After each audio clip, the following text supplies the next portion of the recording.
병원에서 남편은 잠들어 있었다. 나는 며칠 동안 이리저리 뛰어다니느라 몸과 마음이 모두 지쳐 있었다. 의사 선생님, 수술 성공률이 어떻게 되나요? 나는 붉어진 눈으로 물었다. 민지 씨, 의사가 말했다. 솔직히 말씀드리겠습니다. 강준 씨의 수술 성공률은 절반밖에 되지 않습니다. 강준 씨에게도 물어보셔서 사실대로 답해드렸습니다. 최근 강준은 계속 머리가 아프다고 했다. 나의 강력한 요구에 그는 마지못해 부산 출장을 포기하고 병원에서 검사를 받았다. 그리고 검사 결과 큰 문제가 발견되었다. 강준의 뇌에 종양이 자라고 있었던 것이다. 좋은 소식은 종양이 양성으로 보이고 발견이 빨라 통제 불가능한 수준까지 자라지는 않았다는 점이었다. 나쁜 소식은 종양의 위치가 까다로워 수술 실패 가능성이 매우 높다는 것이었다. 의사는 강준에게 수술 성공률이 절반뿐이라고 알려주었고 강준은 그 자리에서 무너져 내렸다. 불가능해. 절대로 불가능해.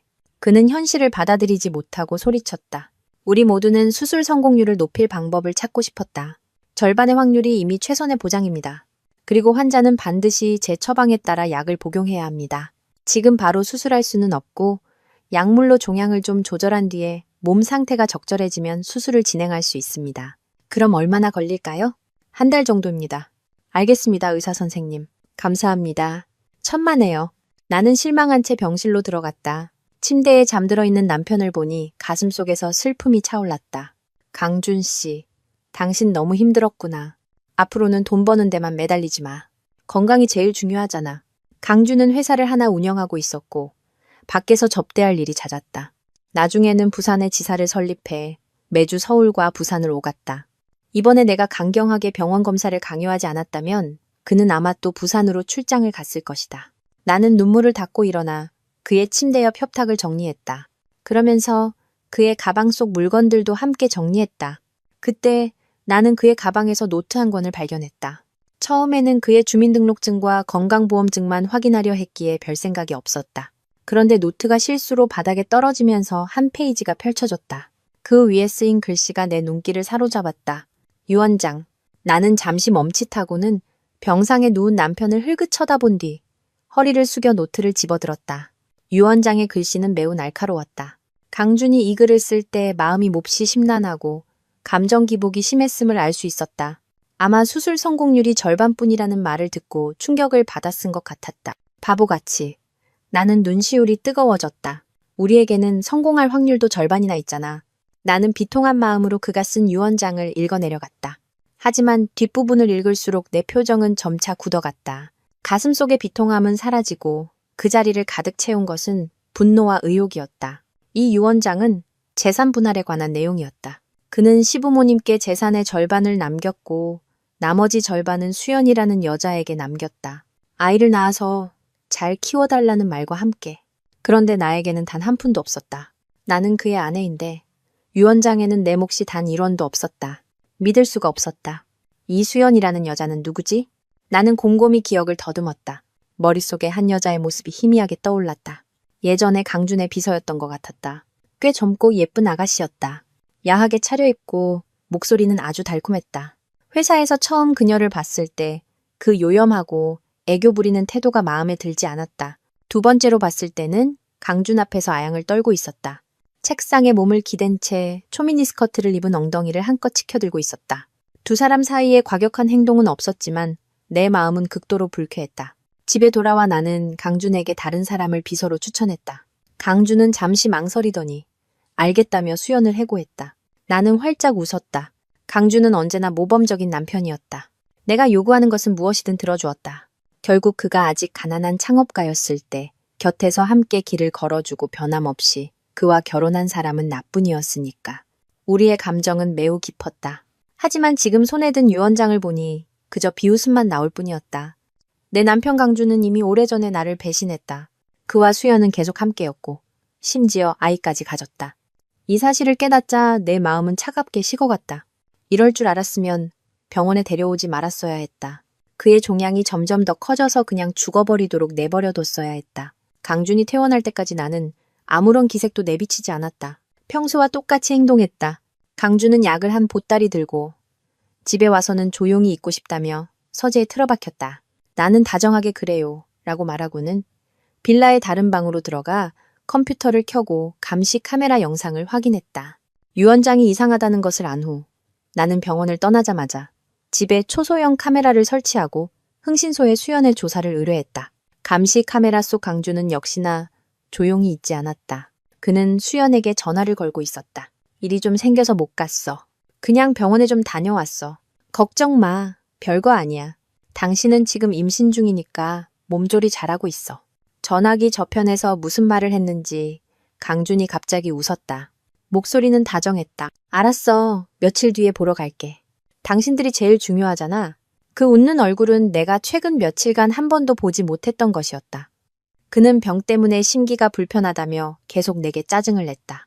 아프다는 사실을 아무에게도 알리지 않은 것은 다른 사람들을 걱정시키고 싶지 않아서라고 했다. 나는 그것이 나를 신뢰하는 표현이라고 생각했다. 이제야 알았다. 그는 감정을 조절할 수 있었다. 그는 단지 부정적인 에너지를 모두 내게 쏟아내고 다정함과 위로는 다른 사람에게 남겨두고 싶었던 것이다. 내 눈가는 서서히 붉어졌지만 눈빛은 점점 더 차가워졌다. 오후에 나는 사설 탐정에게서 전화를 받고 카페에서 만나기로 했다. 어두컴컴한 자리에서 탐정이 내게 서류 봉투를 건넸다. 민지 씨, 수연의 자료입니다. 감사합니다. 나는 서류 봉투를 받고 탐정에게 1,000만 원을 송금했다.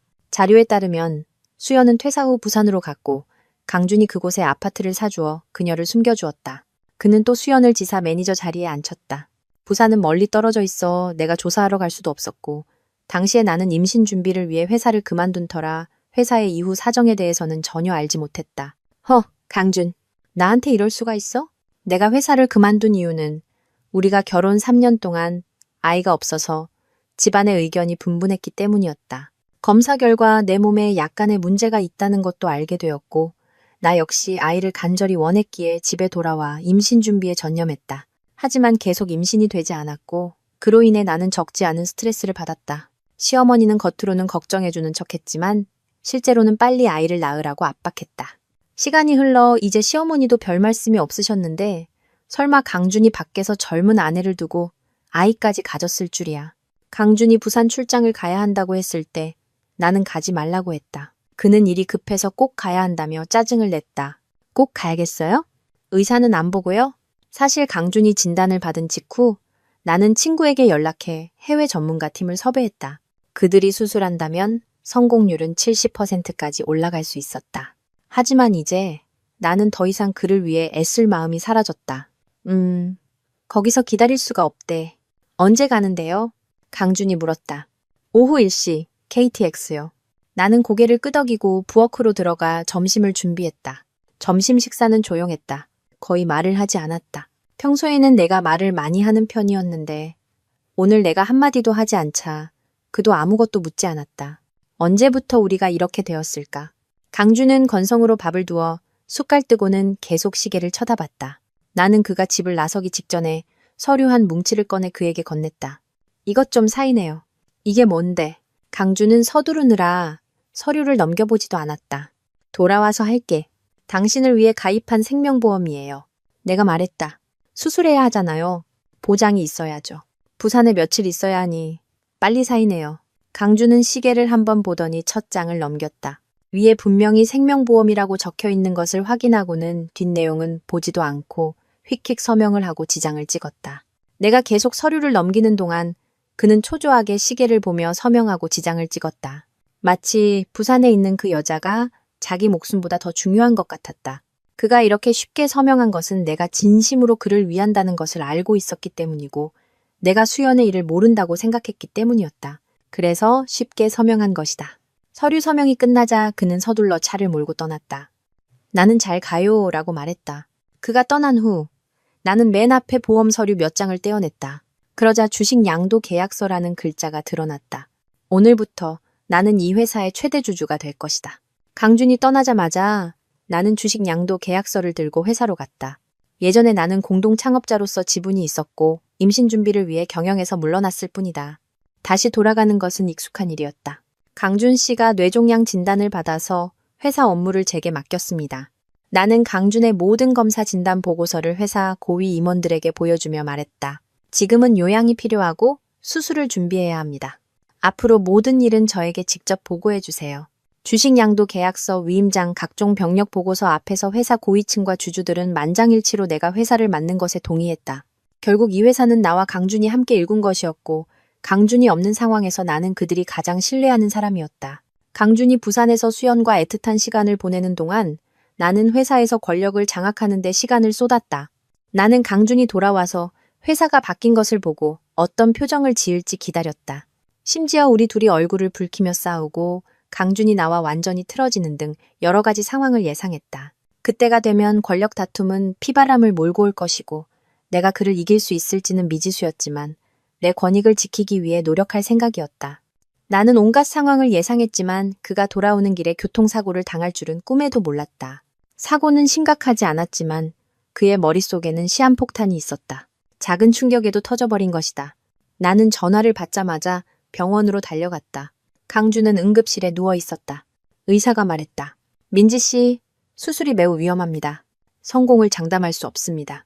하지만 최선을 다해 살려보겠습니다. 그는 내게 수술 전 주의사항을 설명하며 서명을 요구했다.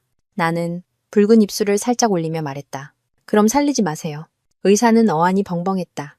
돈은 돈대로 들고 위험은 높고 나중에 온갖 후유증이 생길 텐데 얼마나 고통스럽겠어요. 뭐하러 살려요? 나는 말을 이었다. 그냥 관을 뽑아주세요. 편안하게 가게 해주세요. 의사는 침묵에 빠졌다. 내가 서명을 거부하자 그들은 어쩔 수 없었다. 곧 강준은 아무런 의식 없이 숨을 거두었다. 병원은 사망진단서를 발급했고 나는 즉시 돈을 써서 줄을 서지 않고 화장터로 데려가 그를 제로 만들었다. 그리고 집으로 돌아와 서재 서랍 속의 노트를 꺼내 불태웠다. 세상이 순식간에 환해지는 것 같았다. 모든 것을 마친 후에야 나는 시부모님께 전화를 걸어 강준의 사망 소식을 알렸다.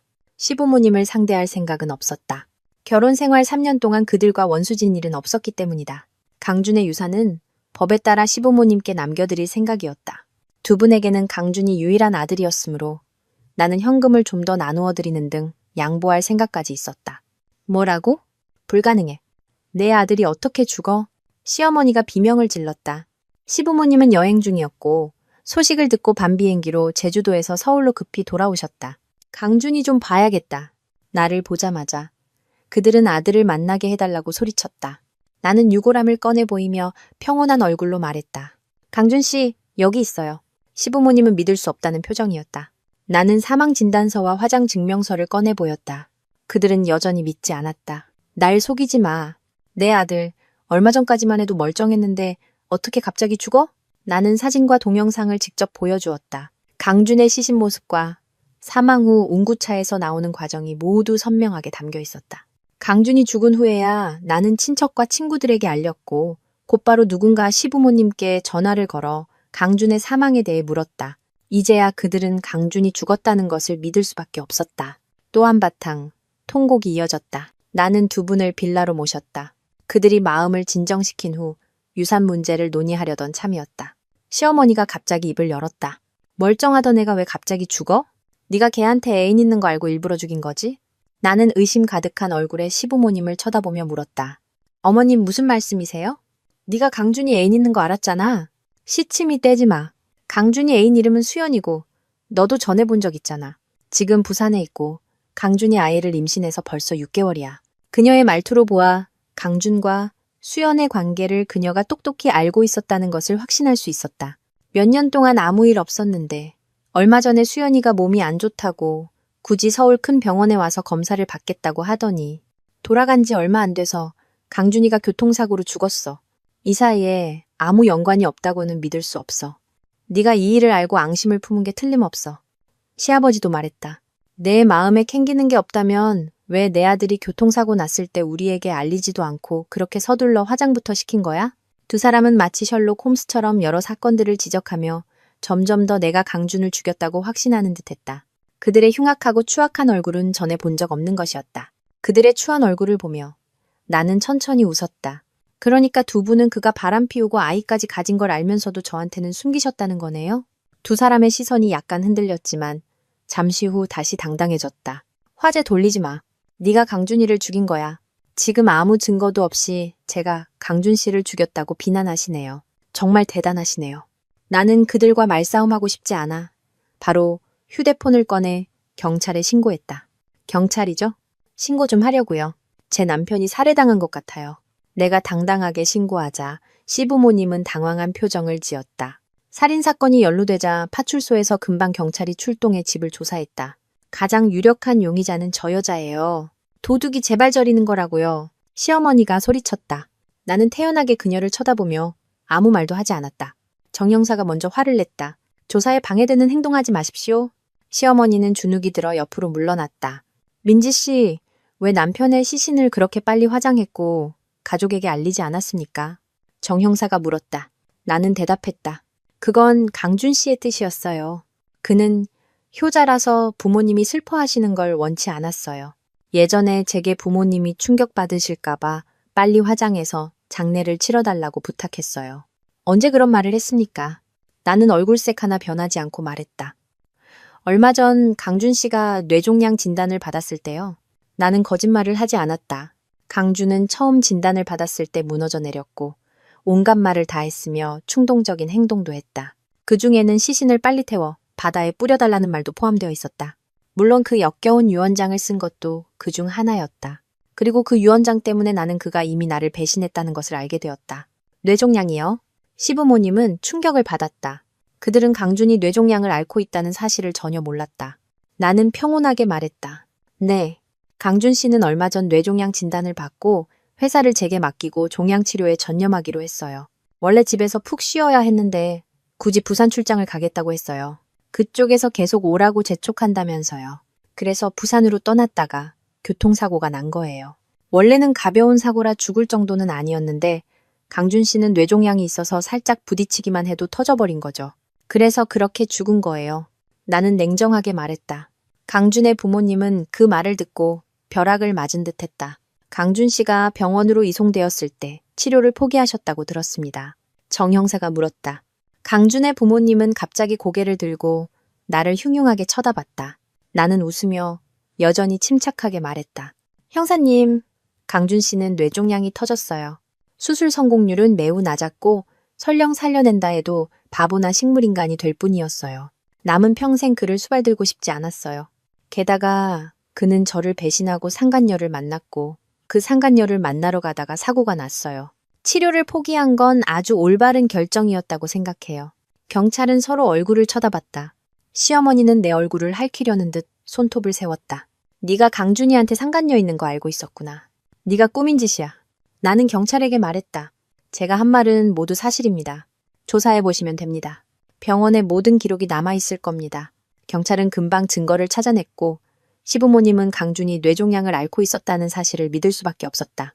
병원에서는 강준에게 한 달간 경과를 지켜본 후 수술하자고 했고 그동안은 무리하지 말고 푹 쉬어야 한다고 했다. 그가 스스로 상간녀를 만나러 부산에 간 것이었다. 시부모님은 여전히 믿지 않고 내가 그의 차에 손을 썼다고 생각했지만 교통사고 감정 결과 차 자체에는 문제가 없었다. 사고는 단지 우연이었다. CCTV 영상에는 그가 스스로 운전하다가 갑자기 가드레일을 들이받는 모습이 찍혀 있었다. 누구를 탓할 수도 없었다. 유일한 설명은 강준의 뇌종양이 신경을 압박해 환각을 일으켰거나 뇌에 이상이 생겨 갑자기 가드레일을 들이받았다는 것이었다. 정상적인 사람이라면 스스로를 들이받아 죽을 리가 없었다. 경찰은 이렇게 추측하고 현장에서 바로 병원에 전화해 확인했다. 의사는 뇌종양이 신경을 압박해 고통을 유발하고 시력에도 영향을 미쳐 교통사고를 유발할 가능성이 매우 높다고 말했다. 결론적으로 어떻게 조사하든 강준의 죽음은 나와 무관했다. 이게 바로 자업자득이라는 거예요. 내가 말했다. 시부모님은 거의 기절할 듯이 통곡했다. 보세요. 그는 뇌종양이 있었어요. 원래 곧 죽을 운명이었죠. 하지만 살 희망이 없었던 건 아니에요. 나는 담담하게 말했다. 의사는 그에게 푹 쉬고 한 달 뒤에 수술하자고 했어요. 그가 스스로 차를 몰고 부산에 가겠다고 고집을 부렸죠. 제가 말려도 소용없었어요. 저를 의심하시나요? 지금 보니 그가 스스로 죽음을 자초한 거네요. 굳이 죄인을 찾아야 한다면 부산에 있는 그 여자가 죄인이겠죠? 아픈 사람을 굳이 오라고 불렀으니까요. 시부모님의 얼굴이 일그러졌다. 수연, 그 천한 것, 가만두지 않겠어? 나는 웃었다. 수연이 잘못이 없다는 건 아니지만 그녀가 아무리 그래도 강준 씨 목에 칼을 들이대고 억지로 차에 태울 능력은 없었겠죠. 강준 씨가 스스로 간 거예요.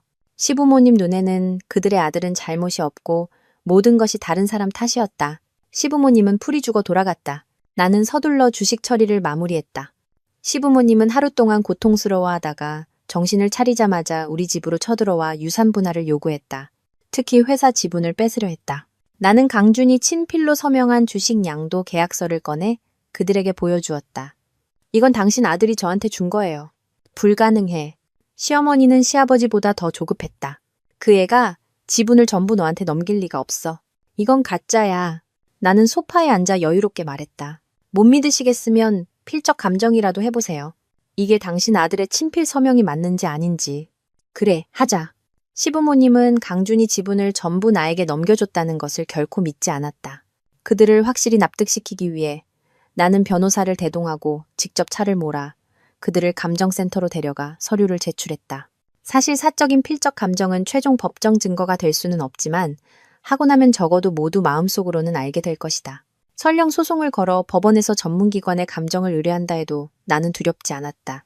필적 감정 결과가 나오자 시부모님은 망연자실했다. 제가 말했잖아요. 분명히 강준 씨가 서명한 거라고. 내가 냉담하게 말했다. 불가능해. 시부모님은 고개를 저으며 믿을 수 없다는 표정을 지었다. 감정원 직원과 변호사 앞에서 시어머니가 말했다. 강준이는 널 안 좋아했어. 걘 수연이를 좋아했고 아이도 곧 태어날 판이었어. 그리고 아이가 태어나면 너랑 이혼하고 한 푼도 안 주고 내쫓을 계획이었어. 어떻게 갑자기 회사를 너한테 넘겨줘? 분명히 뭔가 문제가 있어. 변호사와 감정원 직원은 그녀의 뻔뻔함에 경악했다. 그러니까 아이를 낳고 저를 이혼시켜서 한 푼도 안 주고 내쫓을 계획이셨다고요? 나는 믿을 수 없다는 듯 물었다. 제가 당신 며느리가 아니었나요? 제가 바람을 피웠나요? 당신들 감정을 해쳤나요? 아니면 돈을 친정으로 빼돌렸나요? 어떻게 저를 빈손으로 내쫓을 생각을 하세요? 당신 아들이 무일푼일 때 제가 함께 창업해서 성공시킨 거예요. 재산 문제가 걸리자 이미 얼굴을 붉힌 시어머니는 체면도 차리지 않고 큰 소리로 말했다. 넌 집에서 가정주부 노릇이나 했지? 회사에 기여한 것도 없고 아들도 못 낳았으니 가정에도 기여한 게 없어. 뭘 근거로 너한테 돈을 줘야 해? 변호사와 감정원 직원은 다시 한번 할 말을 잃었다. 그녀가 너무나 뻔뻔하고 당연하다는 듯이 말해서 나는 순간 할 말이 없었다. 한참 후에야 나는 평정을 되찾고 말했다. 아마 잊으셨나 본데 처음에 강준 씨가 창업할 때 제가 함께 온갖 풍파를 겪으며 회사를 세웠어요. 저는 공동 창업자였어요. 아이를 낳기 위해 회사를 떠나지 않았다면 지금 강준 씨와 동등한 위치에 있었을 거예요. 제가 집에서 자산을 관리하고 임신을 위해 노력하고 강준 씨의 현명한 내조자가 된 것이 가정에 기여한 게 아니라고요? 시부모님은 얼굴색 하나 변하지 않고 말했다. 그런 소리 집어치워. 어쨌든 강준이는 그렇게 계획했어. 너한테 단 한 푼도 줄 생각이 없었다고. 나는 단도직입적으로 물었다. 변호사님 증인입니다. 당신 입으로 강준 씨가 바람 피웠고 아이까지 가졌으며 저를 빈손으로 내쫓을 계획이었다고 인정하셨습니다. 변호사와 감정원 직원의 시선 속에서 시어머니는 이를 악물고 버텼다. 그래, 맞아. 그러니까 이 주식 양도 계약서는 절대적으로 문제가 있어. 나는 그녀가 왜 그렇게 말하는지 이해했다. 그녀는 단지 주식 양도 계약서가 가짜라는 것을 증명하고 싶었을 뿐이다. 나는 차갑게 말했다. 아마 양심의 가책을 느꼈나 보죠. 저한테 미안해서 보상하고 싶었을 수도 있고요. 그럴 리 없어. 시어머니가 고집했다. 변호사가 말했다. 모든 일은 증거에 따라야 합니다. 우리는 증거를 기준으로 판단하죠. 백지의 검은 글씨, 친필 서명입니다. 시부모님은 서류 위에 강준의 이름을 멍하니 쳐다보며 할 말을 잃었다. 머리를 싸매고 생각해봐도 강준이 왜 회사를 나에게 넘겼는지 도저히 이해할 수 없었다. 못 믿으시겠으면 소송 거세요. 방금 하신 그 말씀 법정에서 한번 그대로 해보시죠. 판사님이 주식 양도 계약서가 가짜라고 인정해 주실지 한번 보자고요. 시부모님의 얼굴이 몹시 굳어졌다. 주식 양도 계약서 건에 대해 시부모님은 소송을 걸지 않았다. 걸어봐야 소용없다는 것을 깨달았을 것이다. 그들의 말은 자신들을 욕보이는 것 외에는 아무 쓸모도 없었다. 결국 강준의 필적은 조작할 수 없었다. 하지만 나는 그들이 여기서 포기하지 않을 것이라는 것을 알았다. 며칠 지나지 않아 내가 회사에서 업무를 처리하고 있을 때 김 비서가 갑자기 사무실로 뛰어들어왔다. 대표님, 시부모님께서 오셨습니다. 임신한 여자도 한 명 데리고 왔어요. 나가보니 시부모님이 배가 잔뜩 부른 수연을 데리고 쳐들어왔다. 수연은 임신 6개월이라 배가 무척 불러 있었다. 시어머니는 나를 보자마자 말했다. 민지야, 얘는 수연이다. 뱃속에 강준이 아이를 가졌어. 유산 분할할 때 얘 목도 남겨둬야 해.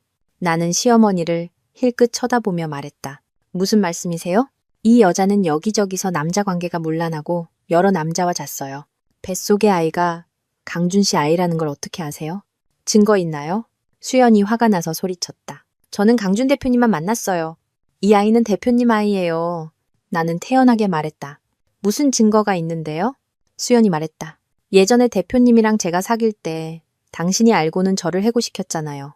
대표님은 저를 부산에 숨겨두고 집도 사주고 회사도 차려줬어요. 우리는 두 번째 가정을 꾸렸다고요. 시부모님도 다 아시는 일이에요. 그런데 제가 어떻게 밖에서 함부로 놀겠어요. 이 아이는 대표님 아이가 맞아요. 멍청한 것. 나는 놀라서 수연을 쳐다봤다. 강준은 도대체 이런 멍청한 여자의 어디가 좋았던 걸까? 젊고 예쁘다고 하기에는 회사에 그녀보다 더 젊고 예쁜 사람도 있었다. 하지만 그녀처럼 멍청한 사람은 드물었다. 그래서 강준은 그녀의 멍청함을 좋아했던 걸까? 그렇게 많이 말했는데 아이가 강준 씨 아이라는 걸 어떻게 증명할 건데요? 나는 여유롭게 물었다. 법적으로는 친자 확인 검사를 해야만 혼외자를 인정하고 상속권을 줄 수 있어요. 친자 확인 검사 결과서요. 있으면 내놓아 보세요. 수연과 시부모님은 망연자실했다. 아이는 아직 태어나지도 않았는데 어떻게 친자 확인 검사를 한단 말인가? 설령 한다고 해도 아이 아빠는 이미 제가 되어버렸는데 할 수도 없었다.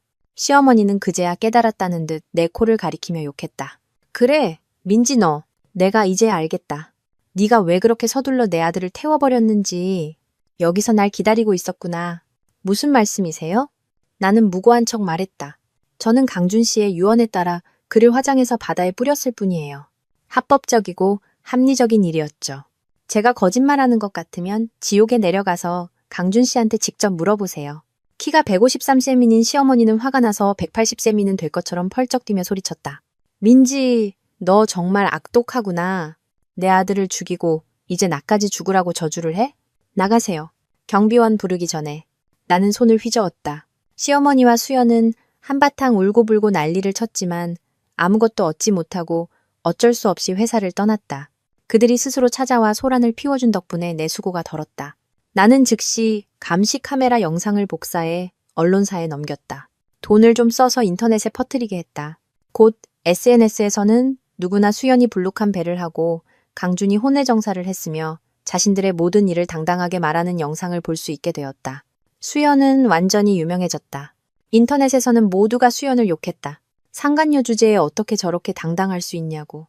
시어머니는 심지어 상간녀 편을 들었다. 악독한 시어머니라고. 수연은 욕을 먹어 집 밖으로 나가지도 못했고 덩달아 그녀의 부모님까지 신상이 털렸다. 나는 사람들을 고용해 수연과 그녀 부모님의 아파트 단지, 회사에서 확성기를 들고 그녀의 행적을 대대적으로 알렸다.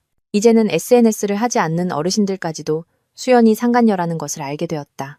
네티즌들은 그저 인터넷에서 욕하는 정도였지만 어르신들의 무서운 입소문 능력, 손가락질, 악담은 직접 집으로 찾아가 수연과 그녀의 부모님을 꾸짖는 수준에 이르렀다. 그 맛은 결코 좋지 않았을 것이다. 심지어 몇몇 언론사는 전문적으로 잠복하며 수연의 소식을 캐내려 했다. 곧 수연은 견디지 못하고 회사로 달려와 그 확성기를 치워달라고 소리쳤다. 이유는 자신을 괴롭히는 것이라며 나를 모욕 및 명예훼손죄로 고소하겠다고 했다. 나는 말했다. 첫째, 나는 사실을 말했을 뿐. 이건 모욕이나 명예훼손이 아니에요. 둘째, 내 사람들은 아파트 단지와 회사 밖에서만 확성기를 틀었고 오전 9시부터 오후 6시까지 점심시간에는 2시간 쉬었어요. 주민들의 정상적인 휴식을 방해하지 않았죠. 그리고 확성기를 트는 건 불법이 아니에요.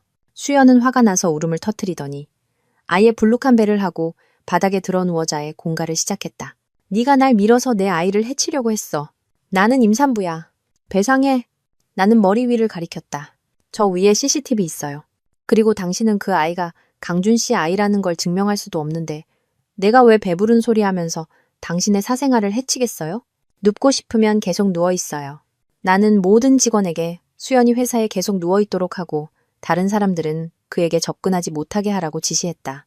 그러자 청소부가 화장실 청소하던 대걸레로 여기저기를 닦기 시작했다. 오물이 섞인 물이 바닥을 따라 수연의 곁으로 흘러갔다. 지독한 냄새가 진동했다. 수연은 더 이상 누워있을 수 없었다. 그녀는 일어나서 풀이 죽어 떠날 수밖에 없었다. 수연이 떠나자 나는 또다시 CCTV 영상을 복사해 언론사에 보냈다. 수연은 다시 한번 맹렬한 비난을 받았다. 어떻게 저렇게 뻔뻔하게 원고 회사에 가서 난리를 칠 수 있지?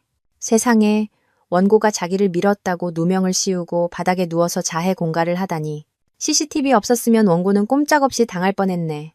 정말 천박하다.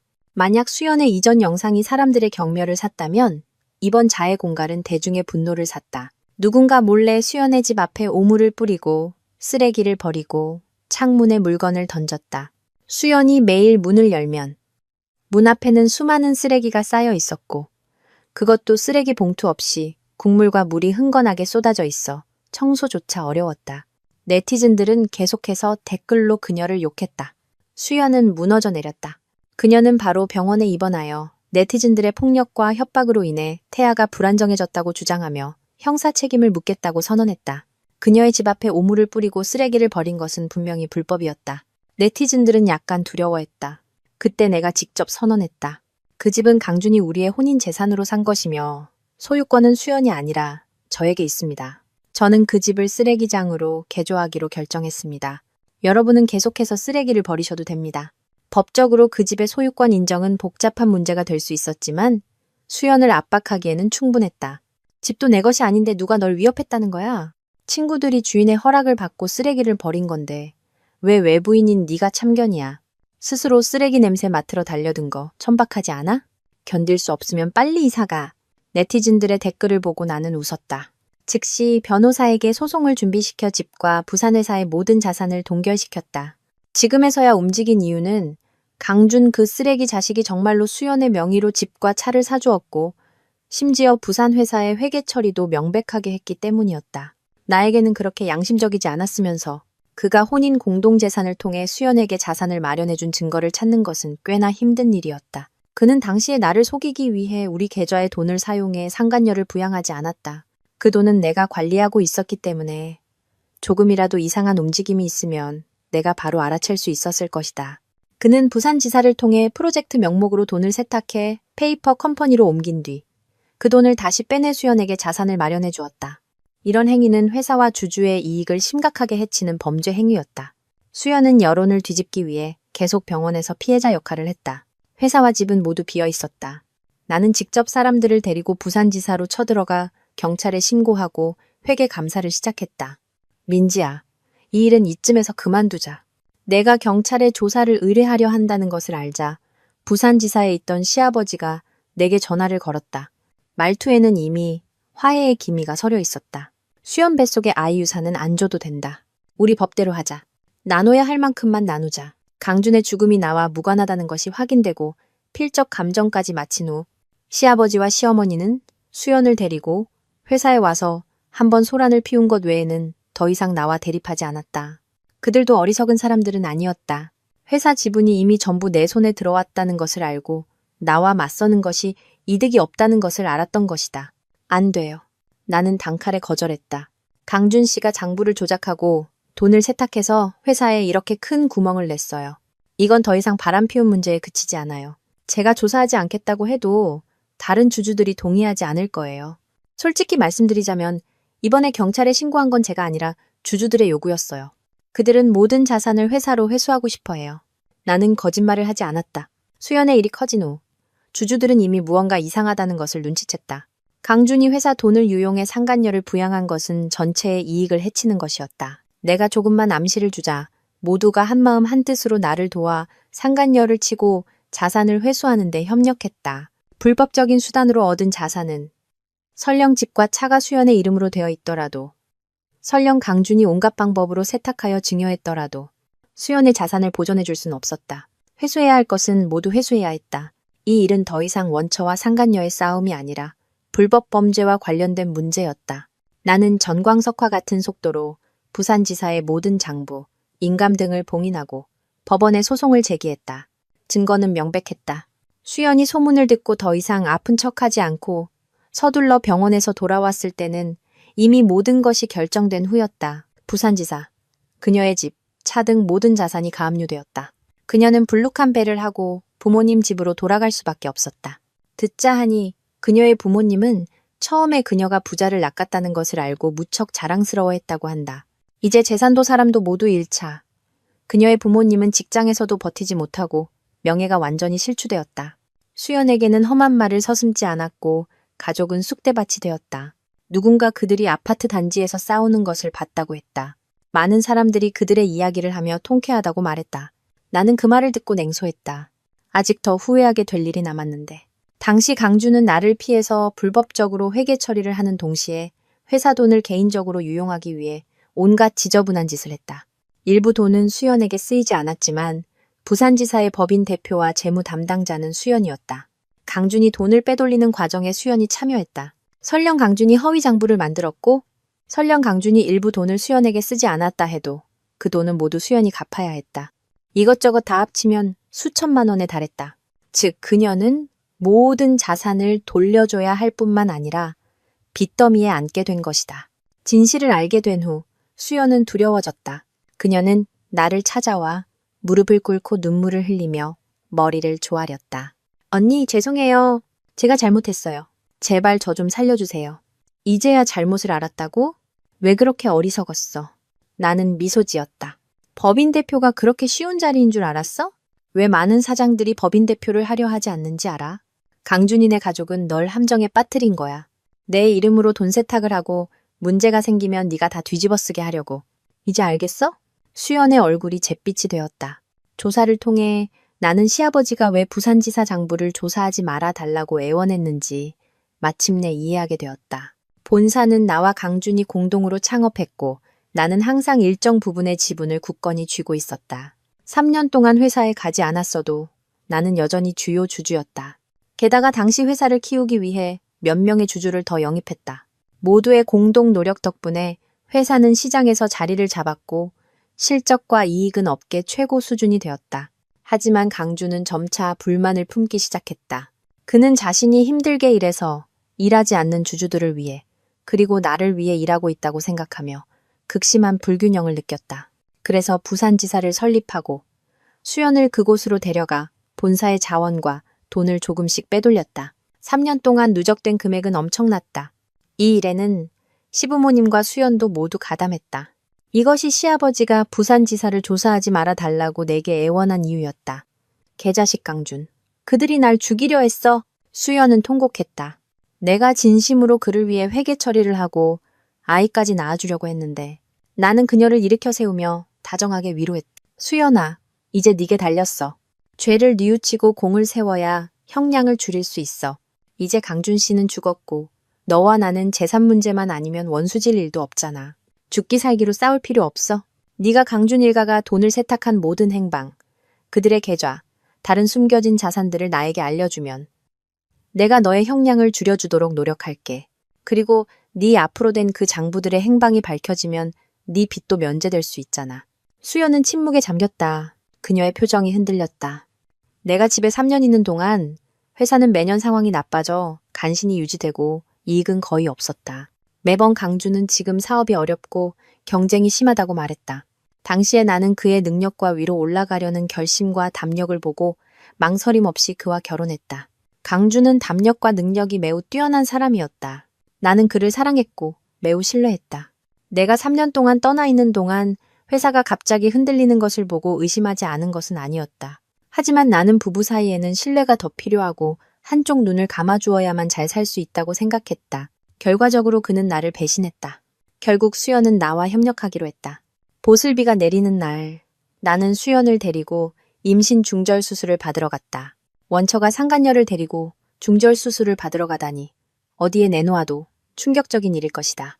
태아는 이미 7개월이었다. 지금 아이가 강준의 아이라는 것을 증명할 방법이 없으니 재산을 한 푼도 받을 수 없었고 수연은 불법 범죄에 연루되어 빚더미에 앉았다. 이 기회를 잡지 않으면 아이를 낳는 것은 그녀에게 짐이 될 뿐이었다. 너는 아직 젊잖아. 나중에 결혼해서 새로 시작하면 아이를 가질 수 있을 거야. 나는 벌벌 떠는 그녀를 위로했다. 수연은 겁에 질려 내 손을 잡았다. 언니, 저 무서워요. 아이가 벌써 7개월인데 지금 수술하면 죽을 수도 있대요. 나는 그녀의 손을 뿌리쳤다. 목소리는 차가웠다. 네가 충성을 보이겠다며 나더러 같이 가달라고 한 거야. 원하지 않으면 그냥 낳아서 평생 키워. 앞으로 너는 평판 나쁘고 호까지 달린 여자가 될 거야. 누가 너랑 결혼하겠어? 결혼하지 않으면 어떻게 부귀영화를 누릴 건데? 아르바이트해서? 예전에 비서일 때 월급 몇 푼 안 됐잖아. 돈이 적어서 강준 침대에 기어 들어간 거 아니었어? 수연의 얼굴이 창백해졌다. 나는 말했다. 잘 생각해봐. 젊은 나이에 아이가 있으면 결혼도 못하고 매일 초라하게 아르바이트하고 집에 와서는 아이까지 돌봐야 해. 내 인생은 그걸로 끝이야. 싫어요. 수연은 고개를 저으며 울부짖었다. 아이 싫어요. 결혼할래요. 평생 힘들게 아르바이트하며 살고 싶지 않아요. 수연은 수술실로 들어갔다. 나는 립스틱을 꺼내 입술에 바르고 복도에 앉아 기분 좋게 기다렸다. 멍청한 것, 임신한 상태로는 감옥에 갈 수 없잖아. 임신 몇 개월, 아이를 낳으면 수유기간이 또 1년. 이렇게 시간을 끌면 그녀는 집행유예로 감옥에 가지 않을 가능성이 높았다. 물론 그녀가 아이를 낳아도 상관없었다. 어차피 나는 그 아이가 강준의 아이라고 절대 인정하지 않을 것이고 그녀는 내 재산을 한 푼도 받을 수 없었다. 어쨌든 그녀가 어떻게 선택하든 나에게는 이득이었다. 시부모님 쪽에서는 그들은 분명 유일한 핏줄을 남기고 싶어 할 것이고 심지어 돈을 주어 아이를 키우려고 할지도 모른다. 하지만 나는 이미 선수를 쳐서 그들이 숨겨둔 자산을 찾아내 회사로 회수하여 재분배했다. 결국 그들이 얼마나 받을 수 있을지는 미지수였다. 게다가 두 사람은 불법 범죄로 감옥에 갈 수도 있었다. 이런 상황에서 수연이 아이를 낳는 것은 매우 현명하지 못한 선택이었다. 만약 더 시간을 끈다면 개월수가 더 늘어나 중절 수술은 더욱 위험해질 것이다. 수연에게는 다른 선택지가 없었다. 나는 수연의 부모님께 전화를 걸었다. 두 사람은 서둘러 달려왔다. 나를 보고는 얼굴이 창백해졌다. 수연은 수술대에서 과다출혈을 했지만 운 좋게 목숨은 건졌다. 몸 상태는 앞으로 건강하길 빌 뿐이었다. 나는 시부모님께 전화를 걸어 수연이 중절 수술을 한 사실을 알리고 말로 그들을 자극했다. 어머님 아세요? 만약 강준 씨가 죽지 않았다면 이런 일은 없었을 거예요. 만약 강준 씨가 밖에서 여자를 찾지 않았다면 그는 지금 제가 섭외한 해외 전문가팀의 수술을 받고 70%의 높은 성공률로 살아남았을 거예요. 강준 씨의 죽음은 그가 바람을 피웠기 때문이고 수연이 굳이 그를 부산으로 불렀기 때문이에요. 모든 것은 그가 바람을 피우기 시작했을 때부터 정해져 있었던 거예요. 아, 그리고 말씀드리는 걸 잊었네요. 당시에 강준 씨가 뇌종양 진단을 받았을 때 병원에서 유전자 검사를 했어요. 그의 유전자에 약간의 문제가 있었고 제 몸에도 작은 문제가 있어서 3년 동안 아이가 없었던 거예요. 두 분은 계속 저더러 애를 못 낳는다고 비난하셨는데 너무 과하셨어요. 수연이 임신한 그 아이, 두 분이 무척이나 긴장하시는 것 같던데 아마 강준 씨가 아이를 갖기 어렵다는 사실을 알고 계셨기 때문에 그렇게 소중히 여겼겠죠? 심지어 자산을 빼돌리고 저와 이혼하려고까지 하셨잖아요. 하지만 두 분이 그토록 갈망하던 소중한 손자는 이제 사라졌어요. 나이 들어 아들도 죽고 이제 손자까지 잃으셨네요. 이게 바로 인과응보, 악인에게는 악한 보답이 따른다는 거예요. 시어머니는 화가 나서 욕을 퍼부었다. 시아버지도 더 이상 참지 못하고 나를 따라 욕했다. 나를 욕해서 뭐해요?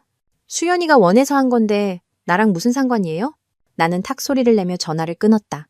시부모님은 분노를 가득 안고 서둘러 병원으로 달려갔다. 수연이 수술 후 쇠약해진 몸 상태는 아랑곳하지 않고 그녀의 머리채를 잡고 뺨을 마구 때렸다. 이 천한 것, 네가 내 아들을 죽이고 이제 내 손자까지 죽였어.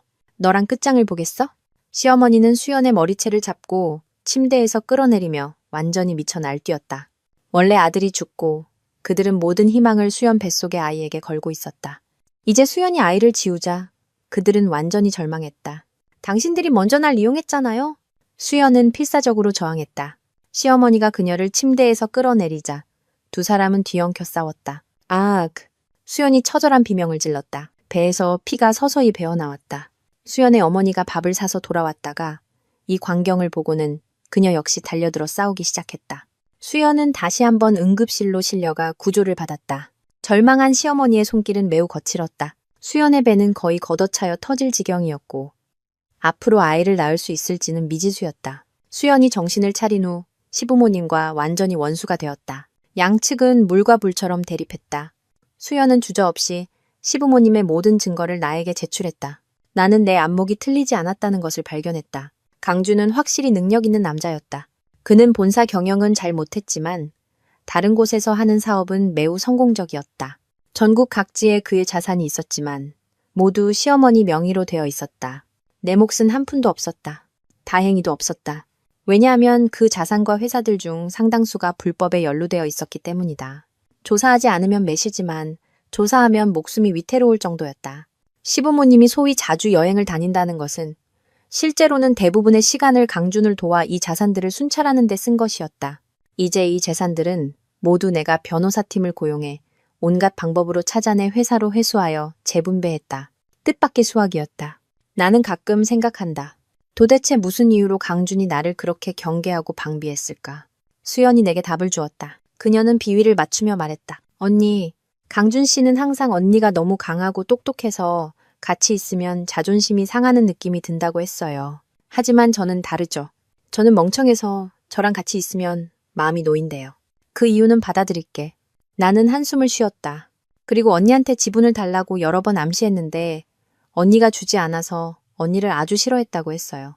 정말 이기적이네. 내가 웃었다. 그 습관은 좋지 않아요. 수연이 원망스럽게 말했다. 그래서 그가 죽은 거예요.